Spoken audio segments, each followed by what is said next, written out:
Good afternoon. I only have one announcement, which is that tomorrow Secretary Cohen will make an award to Steven Spielberg, who will get the Department of Defense Public Service Award in recognition of his work in improving understanding of the military through the movie Saving Private Ryan. And there will be an honor cordon as Steven Spielberg comes into the building, and then a ceremony at 11:30, and you're invited to that if you're interested in covering. That'll take your questions. Charlie. That's the highest award that the department presents to a civilian, is it not? That is. Is this for raising awareness of U.S. troops who served in World War II and the contributions they make to, is that what this is all about? It's for encouraging a national dialogue about World War II. For some of you wrote in this room, I know Steve Camero and others wrote about the impact that movie had on improving conversations in families about the contributions that veterans made in World War II. It opened up I think a dialogue about what happened in the Normandy invasion and in World War II generally, and the Secretary feels that, along with Tom Brokaw's book and a number of other books that have come out recently, have had a major impact on understanding, the increasing understanding of the contribution that our military has made to our nation's security and character, and that's the reason why this award is being given to Steven Spielberg.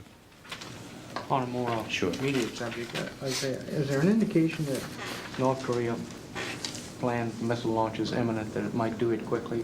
The United States has sent out 2 ships. I believe they're the same 2 that monitored the last launch. Well, first, indications, I guess, is what I'm trying to say, that a missile launch might be near. There is, we don't anticipate that there will be a missile launch within the next few days or even within the next few weeks at this stage. We're monitoring this very, very closely. North Korea itself has talked about the possibility of a missile launch, so we have to take the possibility of a missile launch seriously. And yes, an observation ship has left Hawaii on its way to the North Pacific. So we will be in a position to monitor a launch should one occur. We are also working very hard in conversations with North Korea to convince them that a missile launch would be a negative step. It would have a...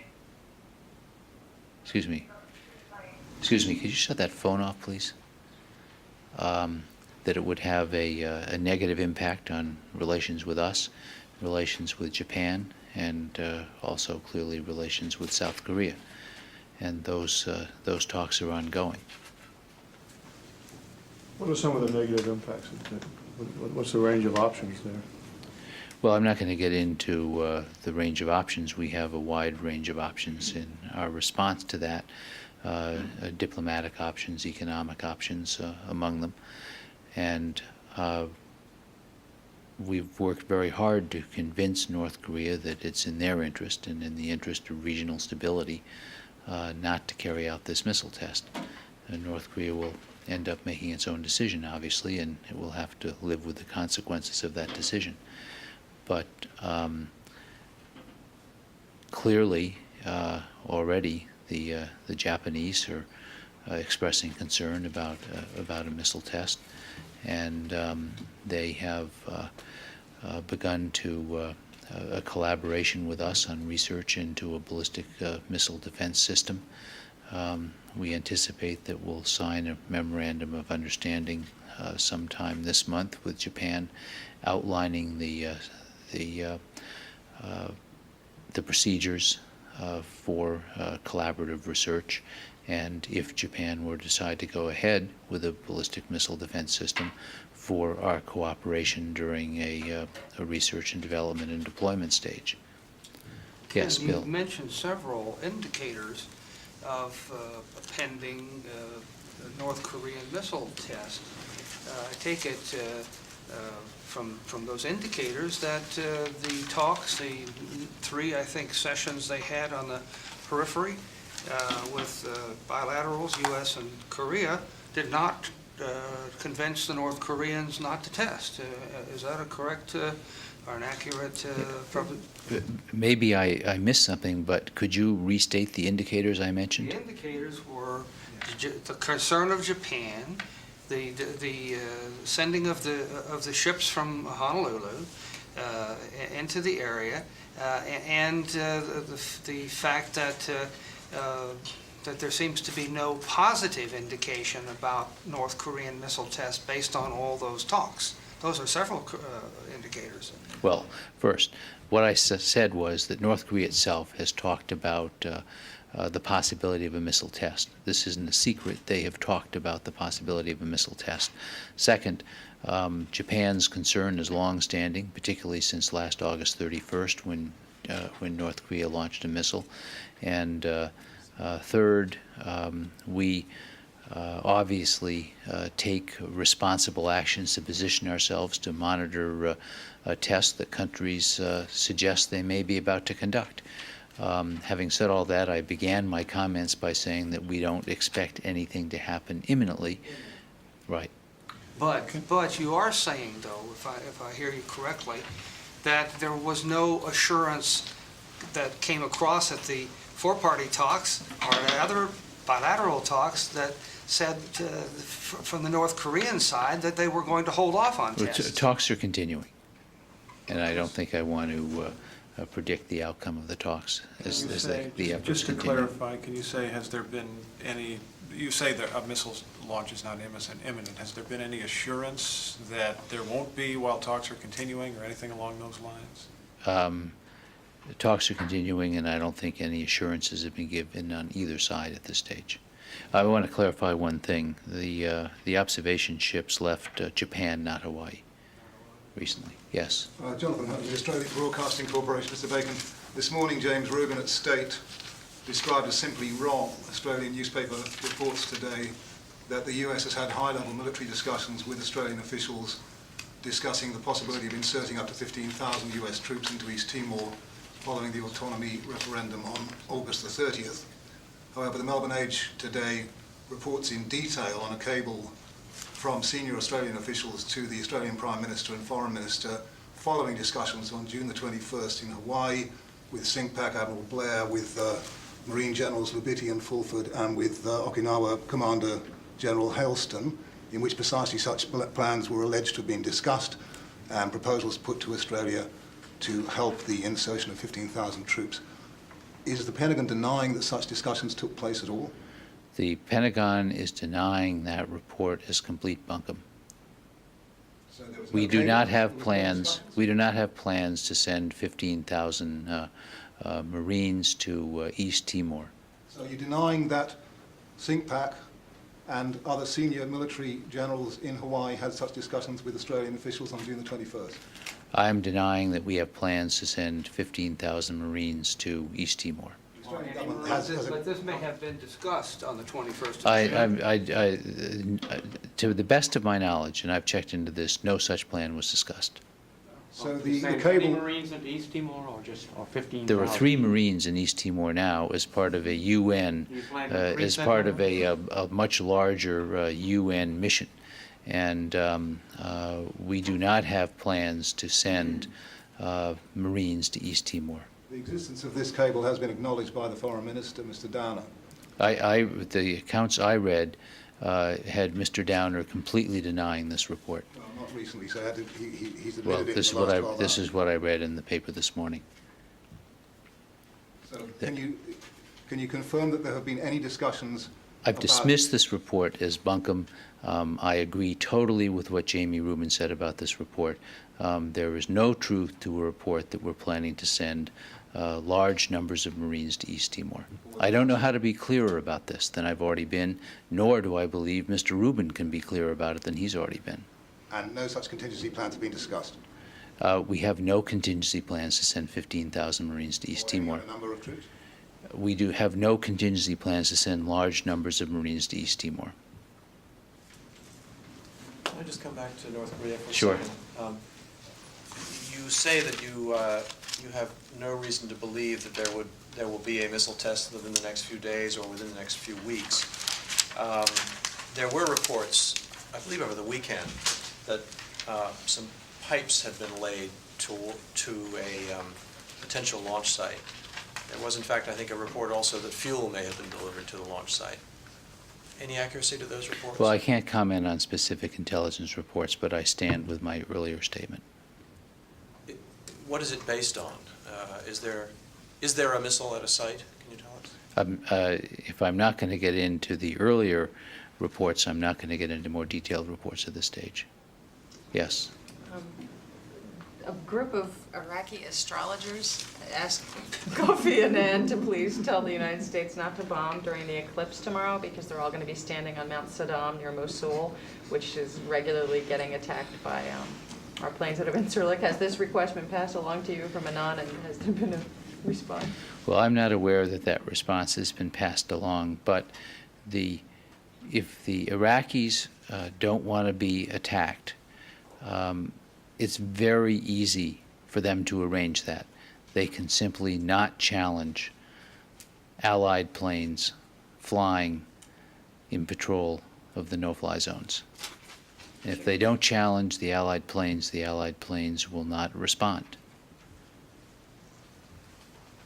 Ken, can you give us an update on that airstrike situation? Can you give us any kind of numbers on how many airstrikes have occurred since Desert Fox, and how many times U.S. aircraft have been challenged either by no-fly violations or radar illuminations? Do you have any of those numbers? Well, as you know, the numbers come out of two theaters, but first of all, there were attacks in the no-fly zones, both the north and the south today, by Allied planes in response to provocations from Iraq. And you can get releases both out of the European Command on that, and the CENTCOM release just came out several minutes ago. I don't know, you may have not seen that yet. The responses in Operation Southern Watch have been running at the rate of about half a dozen a month since January, and that is responses to Iraqi provocations. These are times when Allied planes have struck back in response to being fired upon, generally by anti-aircraft guns, sometimes by other by missiles, but generally by anti-aircraft guns. And in Operation Northern Watch, the rate is running slightly higher. It's closer to an average of 8 or 9 times a month that Allied planes have responded to provocation. And that's, as you know, Desert Fox was in December, and so starting in January, these figures are about 6 a month in Southern Watch and about 9 a month in Northern Watch. And those are responses in which individual airstrikes are lumped into that one response. That's not 8 or 9 individual airstrikes. That's just those are times when Allied planes have struck back against Iraqi air defense systems. After 6 months, I mean, can you say what the U.S. is accomplishing by continuing these airstrikes, which are, half a dozen a month, 8 or 9 times a month? Sure. First of all, these are part of the containment policy to contain Saddam Hussein and the Iraqi military from attacking his own people in the south in particular, but also in the north, and also from mobilizing to launch an attack against his neighbors. And these attacks, along with the sanctions, not the attacks, but the patrols over the no-fly zones, along with the sanctions, are a crucial part of the containment policy. Second, these patrols and the attacks when necessary in response to provocation are a message to Saddam Hussein that we take the no-fly zone seriously and that we plan to patrol them as an integral part of our containment policy. Third, the attacks are degrading his air defense systems slowly and systematically, but they are not by leaps and bounds, but by small steps, having an impact on his ability to, one, to attack our planes, but also to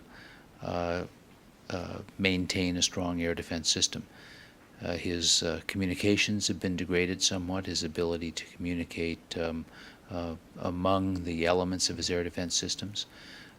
Because he is basically adopted, or the Iraqi Air Force's air defense system has adopted a fairly low-risk approach.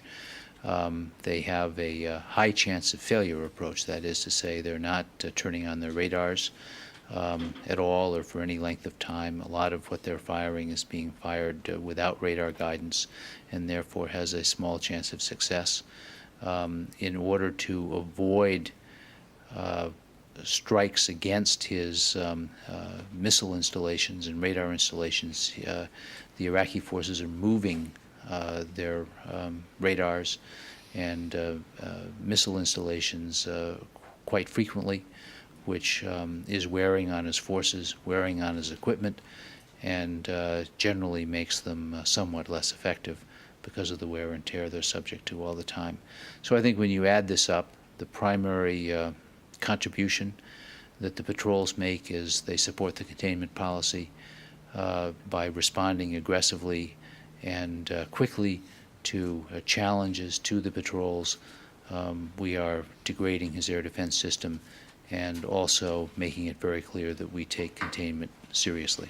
And does it have any impact at all on his ability to create weapons of mass destruction? Well, the short answer to that is no, except that it does drain resources that he might otherwise devote to weapons of mass destruction. Saddam Hussein has not shown much of an inclination to devote resources to the welfare of his people instead of to weapons. And he does seem to be devoting resources to weapons. But remember, he is under economic sanctions, which makes it difficult to import, or we hope impossible to import, new parts that he may need to properly maintain his air defense systems. Change the subject. Sure, unless there's more on this. One other follow-up, if I may. If the Iraqi National Congress holds regular meetings in the northern part of Iraq, what protection, if any, can they expect from the United States, and what should Saddam Hussein expect should he try to disrupt such a meeting or attack it?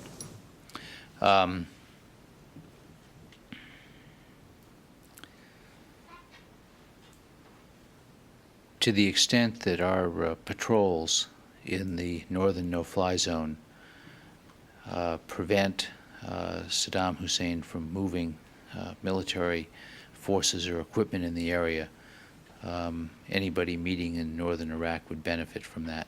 But other than that, there's no specific protection.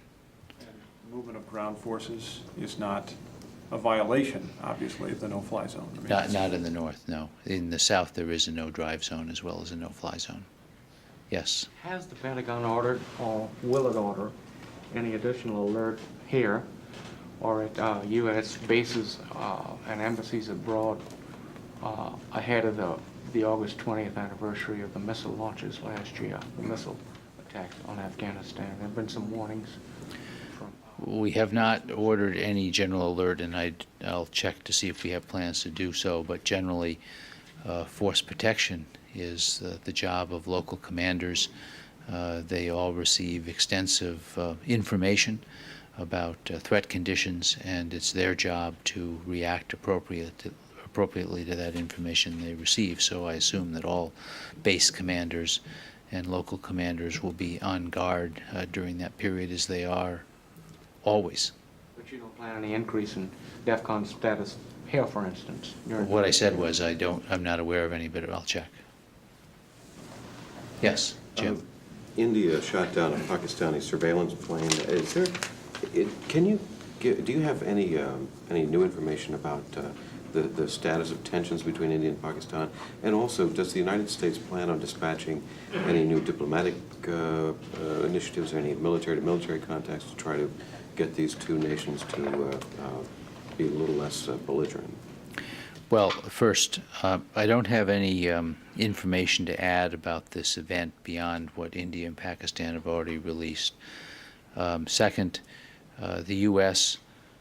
believes very strongly that India and Pakistan should try to find ways to reduce the tensions between them.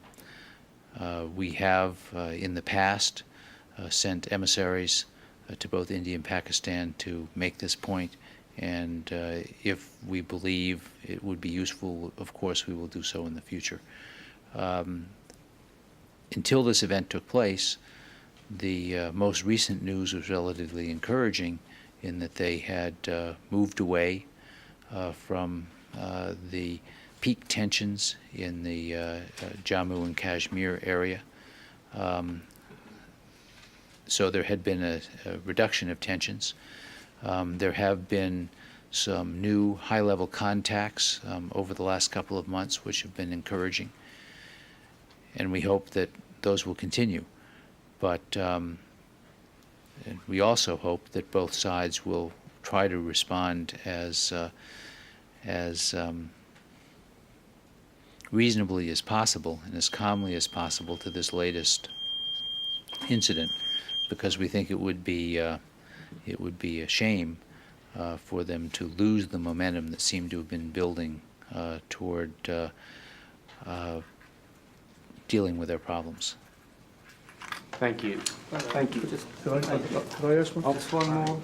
I had a domestic question. There have been some calls within the last week by members from various military committees that it might be time to look at considering going back to a draft in light of the Pentagon's difficulty in retaining recruits. Is there what's the view of the Pentagon on that? And also the second part of that is the House Appropriations Committee has voted to terminate the selective service system right before the recess, and that's awaiting the House when it comes back. And I just wondered what your view on that was. My view is Congress seems to be moving in two directions at once in this particular case. In terms of a draft, we believe that the all-volunteer force, now in its 26th year, has been a great success, that it has produced a highly trained, well-motivated and ready force, and I think the evidence of that was over Kosovo, it was over Iraq, and it's on the ground in Kosovo today. When you look at how well our troops are doing there, it's on the ground in Bosnia today, it's in Korea, wherever our troops deploy, land, air, sea, they do a phenomenal job. We are working very hard to deal with recruiting problems, most of which we think, many of which reflect the strong economy. And at a time when we're blessed with a very strong economy, the military has to show more imagination and hard work to meet its recruiting goals, and I believe it's doing that. In terms of the selective service system, I just think that Congress will have to work that out on its own. Obviously, the selective service system, even during the all-volunteer force, has remained as a backup system. Should there be a need for a national mobilization sometime, we believe that as long as our all-volunteer force does its job well in protecting the national interest, that there should not be a need for a national mobilization, that we should be able to deter, that is our hope at any rate, the type of challenge that would lead to a national mobilization. But I think the selective service provides a very good backup should that be necessary someday. Just Bill. one more, Ken. Islamic radicals, militants from Chechnya have invaded the border areas of Dagestan. The Russians are quite concerned about this militarily. Does the United States have a point of view with regard to the fighting in Dagestan? This is an internal matter, but it would be much better if the insurgents were not stirring up trouble. Thank you.